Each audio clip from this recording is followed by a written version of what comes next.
wabarakatuh. Halo semuanya.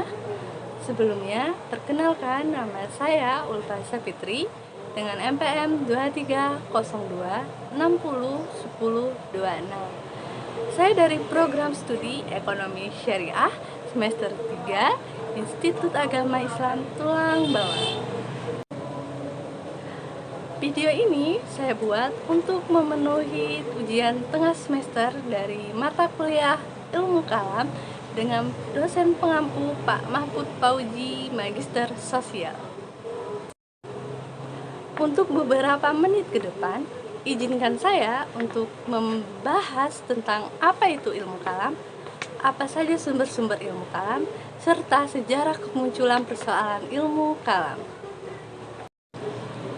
Pertama-tama, saya akan membahas apa itu ilmu kalam. Sebelumnya, teman-teman tahu nggak sih apa itu ilmu kalam? Jadi, ilmu kalam adalah ilmu yang membahas tentang kepercayaan keagamaan Islam dengan bukti-bukti yang yakin. Ilmu kalam juga disebut dengan ilmu usuluddin dan ilmu tauhid. Ilmu kalam disebut juga dengan ilmu usuluddin. Kira-kira kenapa ya? Teman-teman ada yang tahu tidak? Jadi dinamakan sebagai ilmu usuluddin karena membahas mengenai prinsip-prinsip agama Islam. Tidak hanya prinsip-prinsip agama saja loh, tetapi juga pada prinsip kepercayaan agama dengan dalil-dalil seperti Al-Quran dan hadis, serta dalil-dalil pikiran.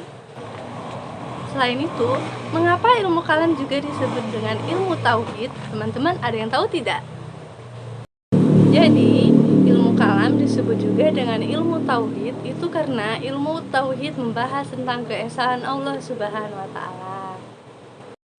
Jadi, kesimpulan dari ilmu kalam adalah ilmu yang membahas tentang masalah-masalah ketuhanan dengan menggunakan argumentasi logika dan filsafat. Selain membahas apa itu ilmu kalam, di sini juga akan membahas apa saja sumber-sumber ilmu kalam. Sebelumnya, teman-teman di sini ada yang tahu tidak apa saja sumber-sumber ilmu kalam? Jadi, sumber-sumber ilmu kalam itu terdapat 3 sumber.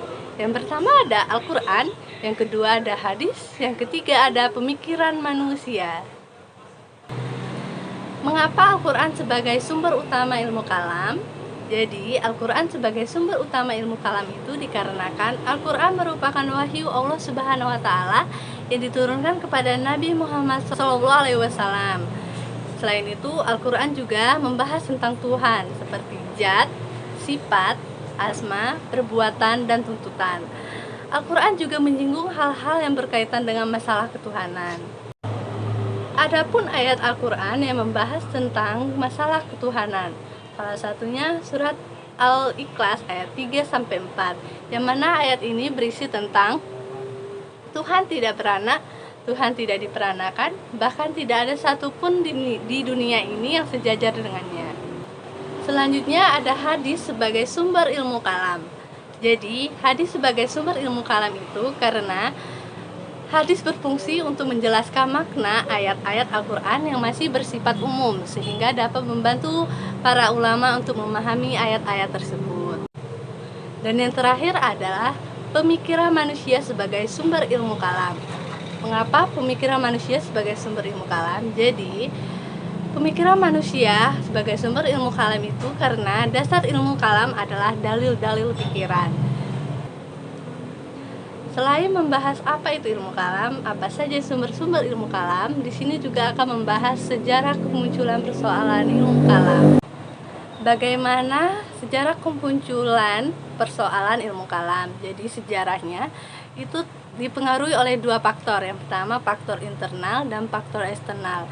Yang mana faktor internal dipengaruhi oleh 2, yaitu Al-Quran dan politik. Sedangkan faktor eksternal ada karena adanya pengaruh futuhat atau penaklukan yang dilakukan oleh kaum muslimin terhadap wilayah Romawi, Persia, dan India. Cukup sekian video yang dapat saya sampaikan.